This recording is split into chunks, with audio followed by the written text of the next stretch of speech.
But your friend Nancy Pelosi actually framed the question that I think is on the minds of millions of Americans.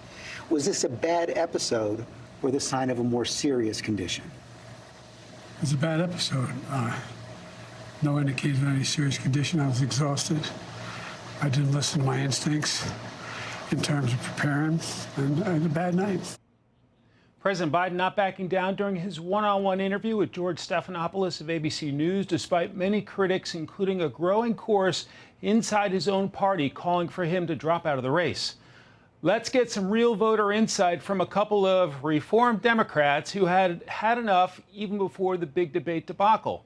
Chicago resident Cata Truss and a lifelong Democrat who is voting for Trump, Daniel Kotzin. Welcome to both of you. Thank you.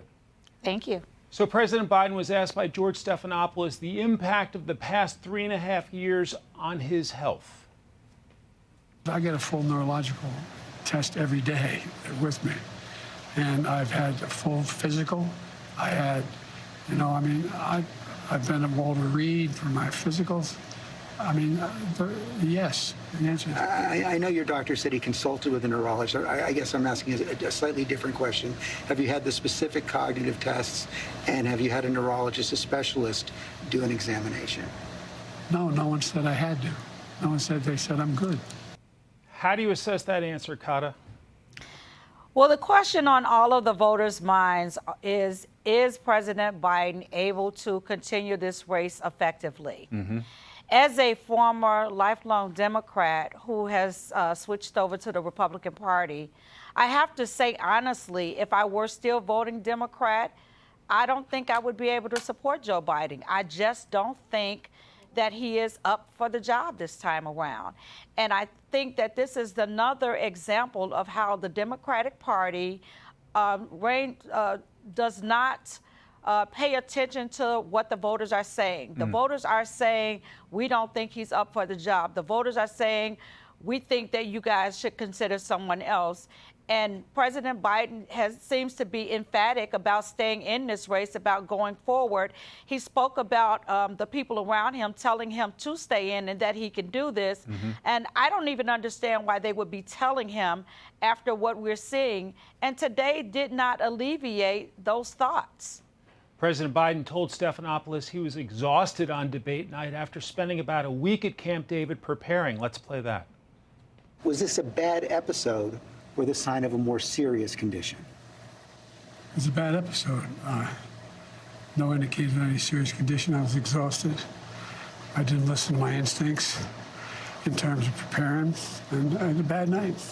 You know, you say you were exhausted, and I know you've said that before as well, but you came, and you did have a tough month, but you came home from Europe about 11 or 12 days before the debate, spent 6 days in Camp David. Why wasn't that enough rest time, enough recovery time? Because I was sick. I was feeling terrible. Does that reassure you that he is fit to serve, Daniel? That didn't really even make any sense, as is true of much of what Biden says. If you actually listen to his words carefully, they often don't add up. I don't have any episodes. I'm 55, and when I have a cold, I don't get confused and forget where I am or what I'm doing. I don't think we can afford to have a president who's laid up for 12 days because he has a cold. He also, later on, he appeared to be confused because he said he got tested to see if he had a virus, and he said, no, I didn't have a virus. I had a cold. And this was reminding me of the COVID days when President Biden was a tyrannical dictator and told unvaccinated people like myself that we would face a winter of severe illness and death. Now he won't take a simple neurological exam himself. Why won't he just take a test? Why won't he allay all of our concerns? Mm-hmm. From the New York Times poll, should Biden remain the nominee? 60% say no. Cata, is that what you're hearing from family and friends?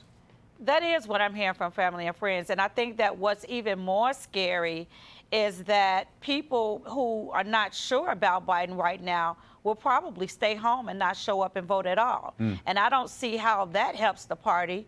And I think that he really needs to consider stepping down. Daniel, your thoughts?